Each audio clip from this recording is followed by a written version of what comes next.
What is happening, people? We just finished off a big track workout and I thought it's a good time to go through our equipment to show you what I'm using and what you can use as well. Now with running, we're quite lucky because it's quite minimal equipment. I've done triathlons before, especially with cycling, there is a ton of equipment, but with running it's quite minimal. So we'll go through what I use and hopefully it helps you as well. First and most importantly, you're gonna need a pair of running shoes. Now, there's a lot of debate about how many pairs of running shoes you need. I believe you only need 2 pairs of running shoes for marathon training because in my experience, you're either going to be running faster paces or you're going to be running easier paces. So for your easier paces, you want a max cushion shoe. You want something with quite a nice stack height and that has a lot of cushioning. I use the Puma Mag Max. They offer a lot of support. I've done a bunch of ultras in these and some long distance stuff. These are really good for slow running and they've got a good foam on them. These are what I use, but you can use any max cushion shoe. So a bunch of different brands out there. Try the one that works best for you. There's a bunch of debate about which is the best brand. At the end of the day, everyone's foot is different. Everyone's gait is different. Everyone's style is different. So try a bunch of different brands and go with the one that works best for you. So that's a max cushion shoe. Then you're gonna want a shoe that you can run fast in. These are the Deviate Elite 3s. I like to run in these. They're really light. They've got a nice foam and they're full carbon plated. You want something that has a carbon plate in it. Again, try a bunch of different shoes and go with the one that works best for you. But yeah, you definitely want something that you can run fast in. These are what you're gonna be doing your track sessions in. You're gonna be doing your speed sessions in these, and you're gonna be doing your longer, faster efforts in these as well. For your easy runs, we want to be staying in a zone 2. Now, what is a zone 2? To work out what your zone 2 is, you do 180 minus your age, and that's going to give you your max aerobic heart rate. So for example, I'm 33 years old, 180 minus 33 gives 147. So when I'm on my zone 2 efforts, my easy runs, I don't want my heart rate to be going over 147. Now remember, easy is not a pace. Easy is an effort. And when you're starting off, it can be difficult to understand what that effort is going to be. And so you want to use a heart rate monitor so you can understand what that pace is for you. As I said, when you're starting off, it can be tricky. So I recommend you use a heart rate monitor. You can use the one on your watch, but that's definitely not very accurate, especially for lower intensities. So definitely get yourself a heart rate monitor so you can understand what that easy pace is for you. Remember, 180 minus your age, that's going to give you a rough guide. This connects directly with your watch. I use the Garmin one. It connects directly to here and it goes around your chest like that, underneath your t-shirt, and then you're good to go. That's going to give you a very accurate reading of what your heart rate is.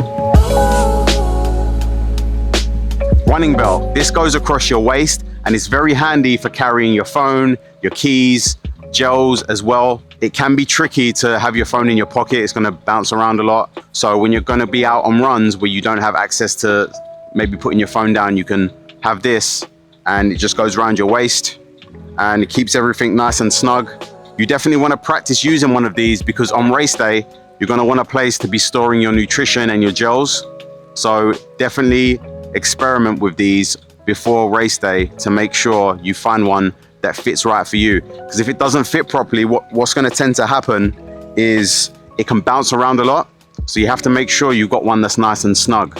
So definitely practice that on your runs before race day. So typically on race day, I don't really take my phone or my keys. I'll leave those with somebody and then I'll just pack up my gels because I don't want any extra weight. This one is from Decathlon. I've been using this one for a while. This one works really well for me. It's got a lot of different compartments as well and fits really good. So that's the one I use. Experiment again with other brands and pick the one that's good for you. Sunglasses. Now, I'm not a big sunglasses user. Usually I just wear the hat, but yeah, on some runs, obviously here in Dubai, it gets really hot. I just go with some glasses. These are a pair of Oakley glasses that I've been using. They're pretty good. We'll see what happens. On race day, I'll either go with the glasses and no hat, or I'll go with a hat and no glasses. We'll see. On the half from last week, I just went with the glasses. We'll see. Maybe we'll switch it up, or maybe we'll do both. I'll let you know. Running hat, typically you want one that's going to absorb the moisture really well, because that's going to obviously absorb the sweat. And then also when it gets really hot, what you can do is dump some cold water so that it absorbs it, and it's going to keep your head warm when you're out on those long efforts when it gets hot. So good running hat is definitely key. Foam roller. This has been my best friend for the past 3 weeks. I've been having some calf issues, also some hamstrings as well. When your hamstrings get tight, this is definitely key. If you don't have a foam roller, you definitely need to get one, because after your longer efforts and after your harder efforts, especially your intervals, you're going to be tight. So you're going to need this to keep the muscles loose. So do not neglect this. I've neglected it in the past, and it just causes injuries and it just causes aggravation. I've always said before, I don't have time to foam roll. I don't have time for recovery. I'll tell you what you haven't got time for. You haven't got time to get injured. So prioritize it, don't neglect it. You can get the ones that are smooth and softer. This one is harder, and it's got these like grooves inside it. And this just gives like a deeper massage, and it's a bit more hardcore, which is what I like. You can get the softer ones as well, so experiment. Again, get a harder one, get a softer one, see which one you like the best. Theragun. This does pretty much the same job as a foam roller. This is just nice because you don't have to put a lot of effort. You can just literally put it on your legs. Before a run, it helps to get your muscles warm, and definitely after as well. So afterwards, you want to be using something like this as well. Again, does pretty much the same job as a foam roller, but less effort. It's kind of easier to use. You can do it while you're sitting down or while you're on the phone or something. So this definitely helps because I'm really busy. I use this one, which is a Theragun. There are others available, but yeah, I think this helps really well for recovery and getting the blood to those muscles so that they can recover quicker. You definitely want some kind of flask to have nearby you, especially on your track sessions. I use this one from Everybody's. It's metal, so it keeps the fluid nice and fresh and cool as well, so that when it's hot out here, we can keep hydrated on our longer efforts. So some kind of flask, hydration's key, guys. One of the most important things is the watch. Now I use a Garmin Forerunner. This is a Forerunner 965. I've always ran with a Garmin. If you're running with an Apple Watch, guys, make the transition. It's got much better pacing, much better features, much better battery life as well. I charge this probably once every 2 weeks. The battery life is phenomenal. I do have a Fenix 7 as well.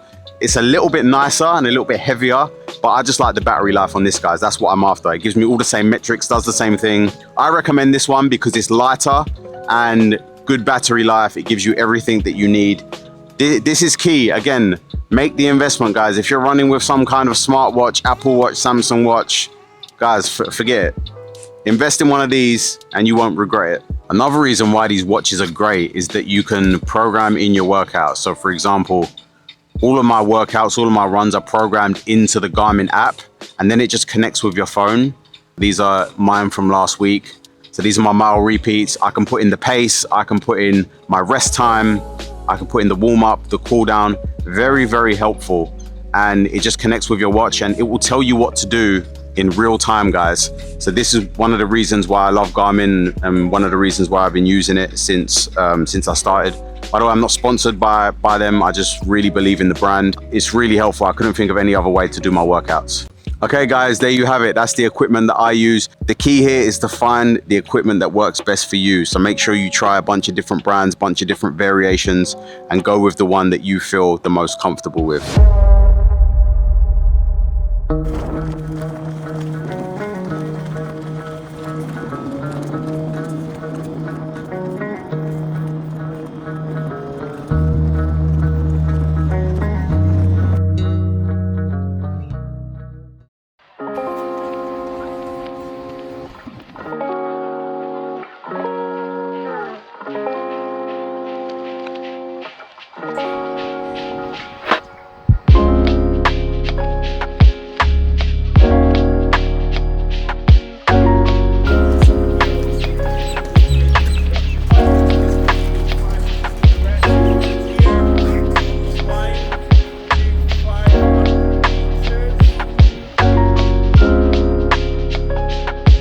track day. Kill me though. Time to run fast.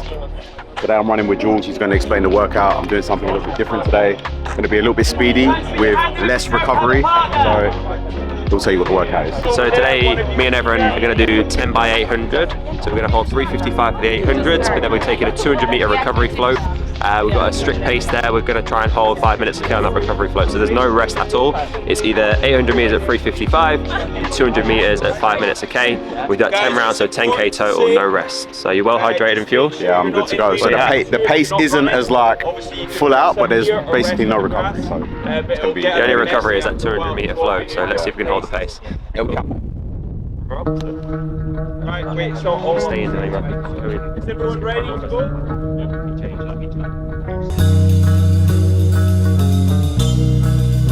Warm up, yeah? Yeah. Yeah. You told me it wasn't fast.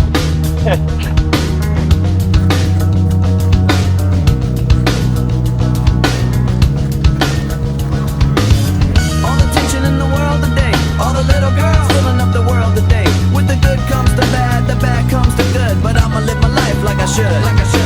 Now all the critics wanna hit it. Can't how we did it, just because they don't get it. But I'll stay fitted, new era committed. Now this red cap gets a rap from these critics. But do we always gotta cry? Do we always gotta live inside a lie? Life's just a blast, that's moving really fast. Better stay on top or life will kick you in the ass. Follow me into a solo. Remember that, kid? So what you wanna do? And where you gonna run when you're staring down the cable of a mic pointed at your grill like a gun? The biscuit is rocking the set. It's like Russian roulette when you're placing your bet. So don't be upset when you're broke and you're done. Cause I'ma be the one till I jet. I know why you wanna hate me. I know why you wanna hate me. I know why you wanna hate me. Cause hate is all the world has even seen lately. I know why you wanna hate me. I know why you wanna hate me. Now I know why you wanna hate me. Cause hate is all the world has even seen lately.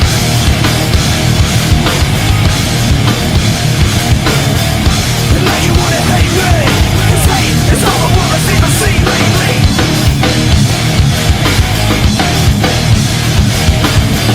And now you wanna hate me. Cause hate is all the world has even seen lately.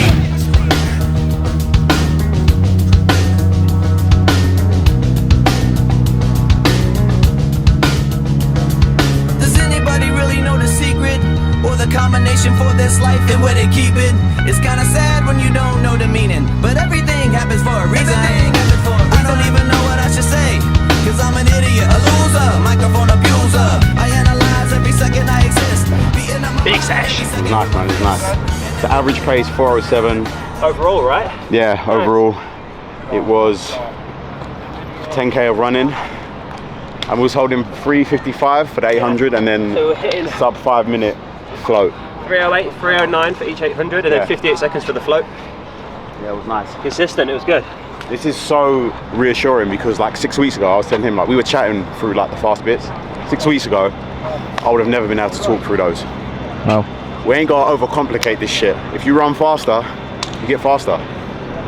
Thanks for tuning in, guys. In the next videos, we're gonna be talking about nutrition. We've got about 3 or 4 weeks left of the prep. So we're gonna be ramping up intensity. We're gonna be ramping up mileage. We're gonna be doing our last big workout as well and our last track session. So make sure you tune in for that. We're gonna be diving into nutrition and a bunch of other stuff going into the taper for London. Not long left to go, guys. We'll see you in the next one.